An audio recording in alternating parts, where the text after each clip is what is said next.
سلامونه نیکې هیلې مېلمانې خدای تعالی دې وکړي چې تاسو به روغ جوړ او د صحت جامې هم پر تن وي. زما سیف الله زما نن یو ځل بیا د سمارټ ساب یوټیوب چینل څخه ستاسو په خدمت کې یم. نن دې موږ د کمپیوټر د سپری زده کړې 14مه جلسه ده او په نننۍ جلسه کې زه غواړم تاسو ته په دریو مهمو سیټینګونو باندې خبره وکړم یا درې مهم تخنیکونه چې په وینډوز 11 کې موږ د هغو نه استفاده کړای شو. د ټول نه لومړی قدم کې موږ هغه سیټینګ تاسو ته کاریو چې موږ څنګه کولی شو یو فولډر یا هم یو فایل چې د هغه د هر شو فایل هر ډول ایکسټنشن ولري څنګه کولی شو هغه هاید کړو یعنې پټ کړو هغه شخصي معلومات چې موږ نه غواړو د بل څوک یا یو بل یوزر یا یو بل استفاده کوونکی د موږ د کمپیوټر دی هغه وګوري څنګه کولی شو هغه پټ کړو او څنګه کولی شو بیرته یې راښکاره کړو. دوهمه مهمه موضوع چې په دغو درس کې موږ په هغو باندې بحث کوو هغه د کمپیوټر سره د انټرنیټ وصلول دي. دغه وصلول موږ په دوو طریقو باندې کوو. لومړی د موډیم څخه چې په ساده ډول مو خپل موډیم به وصل کړئ او فون باندې به کلیک وکړئ. دوهم د وای فای د طریقه موږ څنګه کولی شو د خپل موبایل نه یا د یو بل انټرنیټ د منبعی نه څنګه کولی شو د وای فای د طریقه موږ خپل کمپیوټر ته انټرنیټ واصل کړو. درېیمه مهمه موضوع چې د هغه دا ده چې موږ د کمپیوټر کې ځینې مهمې شارټکټ کلیانې لرو چې څنګه موږ د هغو نه استفاده وکړو تر څو پورې موږ د کمپیوټر د کار کړلو هغه سرعت په ډېر ښه ډول سره لوړ شي. نو د موږ د کمپیوټر کوم کورس چې دی هغه سپری کورس دی نو تر اوسه پورې موږ په ډېره ټیټه ابتدایي مرحله کې یو. دغه کورس په ټیټه مرحله کې دی نو په دې خاطر باندې کیدای شي په دوی کې اکثرا موضوع د تاسو زده وي. نو بیا هم که چېرته تاسو وغواړئ دغه درسونه زموږ سره تعقیبولی شئ. نو که چېرته دغه ویډیو د تاسو خوښه شوله دغه د خپلو ملګرو سره یې درسره شیر کړئ او د چینل سبسکرایب کول مو له یاده ونه وځي. نو راځو سکرین ته تر څو پورې په درس باندې پیل وکړو. قدرمندو معززو یو ځل مو بیا سکرین ته ښه راغلاست وایم. راځو چې نن په 14مه جلسه باندې موږ پیل وکړو. په دغو جلسه کې زه غواړم د ټولو نه لومړی تاسو ته د یو فولډر یا د یو فایل هایډ کول یا پټول تاسو ته وښیم چې موږ څنګه کولی شو خپل شخصي معلومات د نورو یوزرانو څخه یا د هغو کس څخه چې زموږ کمپیوټر ته لاسرسی لري د هغو څخه یې پټ وساتو. نو د ټولو نه د مخکې راځو وګورئ دلته یو فولډر موږ راخلاص کړی دی تاسو لپاره. دلته تاسو کولی شئ چې فولډر هایډ کړئ هر ډول فایل تاسو کولی شئ چې هایډ یې کړئ. د ټولو نه د مخکې زه غواړم تاسو ته فولډر هایډ کړم. د مثال په ډول سره وګورئ زه غواړم دغه فولډر چې کوم دی دا هایډ کړم. د دې دپاره تاسو د فولډر پراپرټي سره ځئ یا کوم چې شارټکټونه دي الټ انټر باندې کلیک وکړئ تاسو په پراپرټي سره راشئ یا بدون له دې څخه تاسو په دې باندې رایټ کلیک وکړئ. کله چې رایټ کلیک وکړئ پراپرټیز باندې به کلیک وکړئ دلته په تاسو وګورئ هایډینګ. کله چې تاسو په هایډینګ باندې کلیک وګورئ د فولډر اوسنی حالت ته وګورئ او وروسته د اپلای څخه د حالت ته وګورئ اوکې.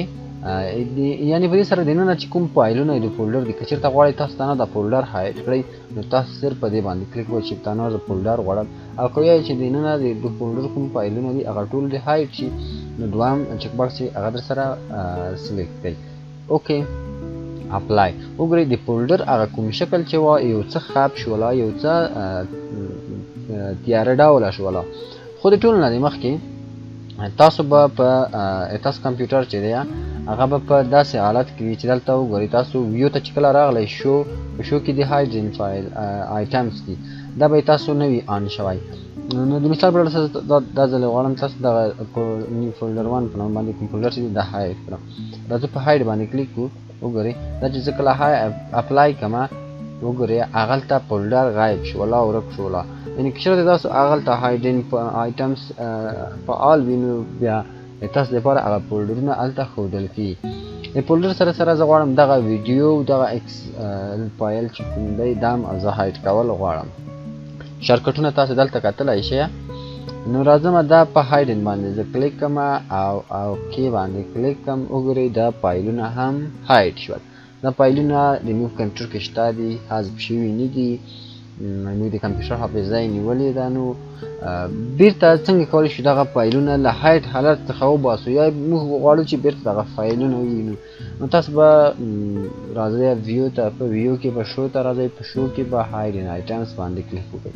کله چې تاسو په دې باندې کلیک وکړه تاسو ته به هایډ شوي فایلونه یو څه خیره یا تیاره ډوله معلوم چې وګورئ دا فولډر کوم چې دی هایډ شوی دی دا دی او په همدغه ډول دغه دوه نور فایلونه دي دا هم هایډ شوي دي. نو په دغه ډول سره تاسو کولی شئ چې خپل فایلونه هایډ کړئ. که چېرته غواړئ چې بیرته د هایډ شوي حالت څخه وباسئ الټ انټر باندې کلیک وکړئ، فایلونه هم سلیکټ کړئ او بیرته یې دغه کوم د هایډ چک چې دی دغه به بیرته له منځه شي، په اوکې باندې به کلیک وکړئ. وګورئ تاسو فایلونه به بیرته د هایډ حالت څخه ووځي، هغه رنګ به یو څه تازه شي. نو په دغه ډول سره تاسو کولی شئ چې خپل معلومات، شخصي فایلونه د نورو یوزرانو او د هغو کسانو له سترګو څخه پټ وساتئ چې تاسو نه غواړئ هغو ته یې وښایئ. دوهمه موضوع چې په دغه ویډیو کې زه غواړم تاسو ته په هغو باندې یو څه معلومات درکړم هغه دا ده چې موږ څنګه کولی شو خپل کمپیوټر ته انټرنیټ وصل کړو. انټرنیټ د مختلفو طریقو څخه وصل کېدای شي، کولی شي د موډیم څخه یې وصل کړئ، کېدای شي تاسو کوم کمپیوټر چې د سیم کارت وخوري سیم کارت هم کار ورکوه، او کېدای شي تاسو د کیبل د طریقه وصل کړئ، کېدای شي تاسو د همدغه ډول د وای فای د طریقه وصل کړئ. نو د هرې طریقې نه تاسو په وینډوز 11 کې انټرنیټ وصلولی شئ. خو زه غواړم تاسو ته په هغو طریقه باندې کار وکړم چې په هغو کې اکثره وخت ځینو ته یو څه ستونزه وي. نو د ټولو نه د مخکې زه غواړم تاسو ته د وای فای د طریقه د انټرنیټ وصل کېدل وغواړم در زده کړمه. نو د یو اس بي کیبل د طریقه خو ډېر په اسانۍ سره وصلي، صرف تاسو یو اس بي خپل کمپیوټر ته وصل کړئ او هلته یې آن کړئ، نو د تاسو کمپیوټر ته به انټرنیټ واصل شي. په دویم قدم کې که چېرته تاسو غواړئ چې د وای فای څخه استفاده وکړئ، نو تاسو به راشئ دلته به کلیک وکړئ. اکشن بار دوته ویل کېږي، اکشن بار، اکشن سینټر هم ورته ویل کېږي. نو کله چې تاسو اکشن سینټر ته راغلی تاسو به دلته وګورئ ناٹ اویلیبل وای فای. نو د په لومړي حالت کې دا غیر فعال وي په دغه ډول سره. چېرته تاسو غواړئ چې دا فعال کړئ، په دې باندې به کلیک وکړئ. کله چې دا فعال شو دغه کوم ایروز چې دی په دې باندې به کلیک وکړئ. دلته به تاسو هغه وای فای پیدا کړئ چې تاسو غواړئ د هغو سره وصل شئ. نو که چېرته زه غواړم اوس د خپل موبایل د طریقه دغو کمپیوټر سره انټرنیټ وصل کړم، نو زه د خپل موبایل وای فای چلندومه، اما وای فای نه په موبایل کې هاست وای فای موږ چلاندو. کله چې اچلاند کله نو خپل وای فای یو ځلې بندوو او بیرته یې اوپن کیو. وګورئ د موږ کوم ادرس د وای فای چې دی هغه دلته راغلی دی، او که چېرته تاسو خپل وای فای ته پاسورډ ورکړی وي نو دلته به تاسو خپل د وای فای مربوط پاسورډ داخل کړئ، او کوم پاسورډ نه ورکړئ صرف په کلیک سره به تاسو وکولی شئ چې خپل کمپیوټر ته انټرنیټ واصل کړئ. وګورئ دا د کنیکشن په حالت کې دی، د کوم وای فای چې دی د کمپیوټر ته وصلېدو په حالت کې دی. نو په همدغه ډول سره تاسو کولی شئ چې خپل کمپیوټر ته د وای فای طریقه انټرنیټ ورکړئ. نو که چېرته تاسو دا فکر کړی وي یا تاسو سره دغه ډار وي چې مثلا کمپیوټر کې خو انټرنیټ ډېر زیات مصرف لري، نو واقعیت په کمپیوټر کې نسبتا موبایلو ته یو څه مصرف د انټرنیټ ډېر دی، خو دغه انټرنیټ ادرس ولې ډېر دی؟ ځکه چې په هغو کې کمپیوټر چې دی په خپله په اتوماتیک ډول سره ځینې اپډیټونه کوي. دغو اپډیټونو د بندولو لپاره موږ په چینل کې ویډیو موجود ده، کولی شئ تاسو هغه درسره وګورئ، یا که غواړئ چې په خپل کمپیوټر کې انټرنیټ مصرف کړئ یا یې وکاروئ، نو په دغه ډول سره تاسو کولی شئ یا د خپل انټرنیټ هغه مصرف کمول غواړئ، هم په موبایل کې هم په کمپیوټر کې. دغو دواړو طریقې موږ په یوټیوب موجود کې په بخښنې سره په یوټیوب چینل کې موجودې دي، کولی شئ له هغې ځای څخه تاسو وګورئ. نو زه یو څه مریض یم، بخښنه غواړم له تاسو څخه. نو راځو بله کومه موضوع چې دا تاسو ته غواړم په هغو باندې کار وکړم. نو په نننۍ ویډیو کې غواړم تاسو ته ځینې مهم شارټکټونه وښایم. شارټکټونه د موږ سره د موږ د کمپیوټر په کارولو کې ډېر مرسته کوي، تر څو پورې موږ سرعت او چې خپل کمپیوټر کې ډېر په چټکۍ سره کار وکړو. د مثال په ډول سره وګورئ، دلته مثلا فولډرونه موجود دي. وګورئ زه راځم یو فولډر راخلاصوم تر څو پورې تاسو ته هغه شارټکټونه په هغو کې تطبیق کړو. نو په همدغه ډول سره وګورئ ځینې وخت ضرورت کېږي چې موږ د خپل ایروز کیز چې د هغو نه استفاده وکړو تر څو موږ کمپیوټر ډېر ښه ډول سره کنټرول کړو. نو د دغو کار لپاره تاسو کولی شئ له خپلو ایروز کي د هغو بټنو څخه استفاده وکړئ چې تاسو خپل کمپیوټر په باندې کنټرول هم. تاسو شکلونه دلته کتلی شئ. دوته ویل کېږي ایروز کیز، دوته ویل کېږي رایټ، لیفټ ایروز کیز ویل کېږي، دوته اف ویل کېږي، او دوته ډاون ایروز کی ویل کېږي.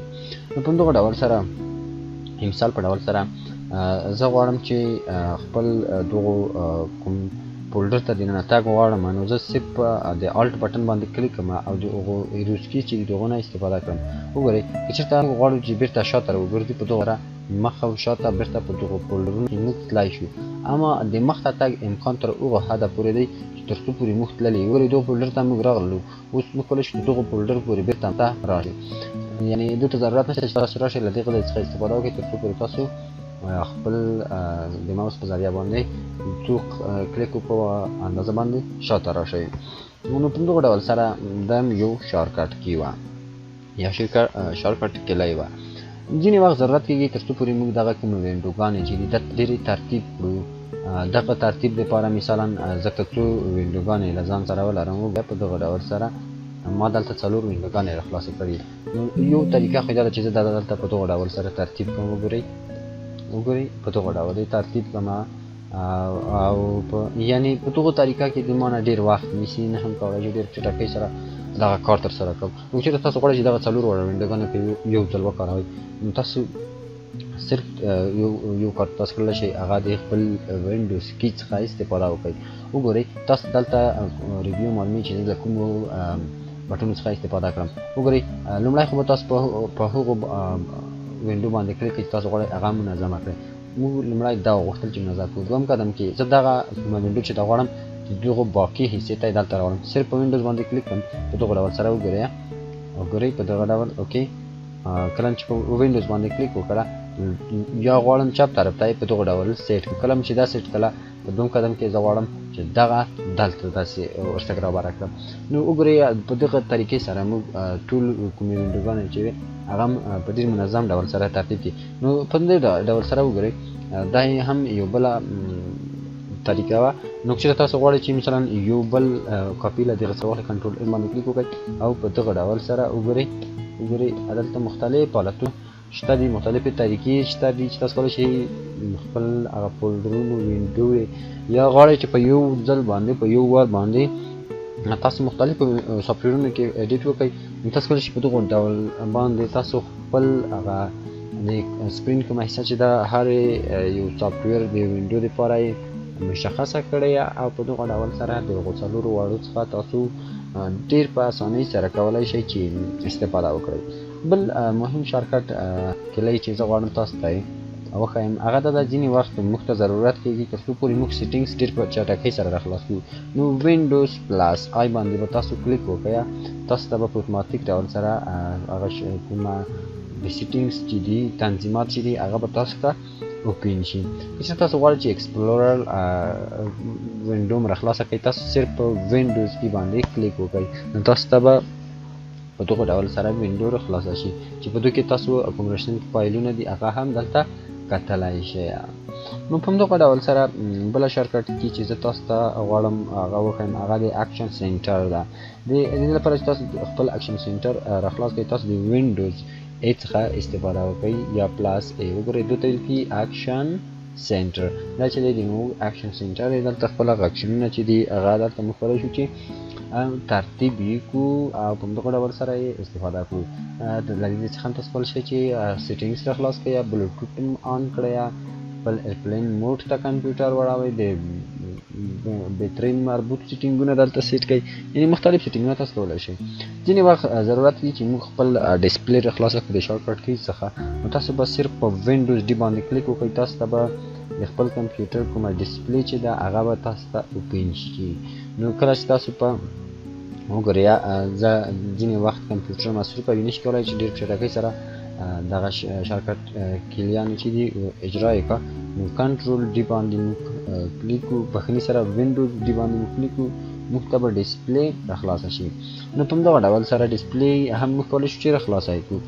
بل شارټکټ چې زه غواړم هغه تاسو ته وښیم هغه دا دی چې ځینې وخت ضرورت کېږي موږ کمپیوټر ډېر چټکۍ سره لاک کړو یا یې ګل یې نه کړو بلکې قلف کول یې غواړو، بندول یې صرف د هغو لاک کول غواړو. نو تاسو کولی شئ له وینډوز ایل پلاس ایل څخه استفاده وکړئ. نو ځکه چېرته اوس خپل کمپیوټر لاک کړم نو په ما باندې به دغه کوم سکرین ریکارډینګ یا دغه ویډیو چې ریکارډ شوي دا به بنده شي.